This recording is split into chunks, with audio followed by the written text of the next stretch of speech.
বাংলাদেশের 3টি জাতীয় নির্বাচন, দশম, একাদশ ও দ্বাদশ সংসদ নির্বাচন নিয়ে বিস্ফোরক তথ্য দিল বর্তমান নির্বাচন কমিশন। প্রধান নির্বাচন কমিশনার এএমএম নাসিরউদ্দিন জানালেন, এই 3 ভুয়া নির্বাচনে ভোট দিয়েছেন অন্তত 20 লাখ মৃত ব্যক্তি।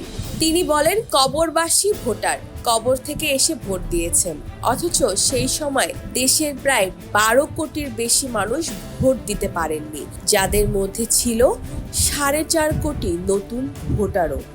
2 যুগ ধরে ভোট বঞ্চিত জনগণের জন্য এই তথ্য যেন রীতিমতো বিস্ময়। বিশেষ করে তরুণ প্রজন্ম এখন আশায় বুক বাঁধছে, আগামী ত্রয়োদশ জাতীয় সংসদ নির্বাচনে তারা অবশেষে ভোট দিতে পারবে।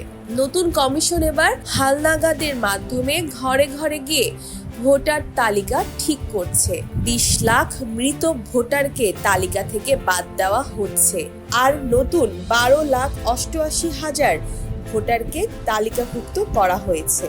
সর্বশেষ তথ্য মতে মোট ভোটার সংখ্যা দাঁড়াবে প্রায় 12 কোটিতে, যাদের সবার ভোটদানের আশা রয়েছে।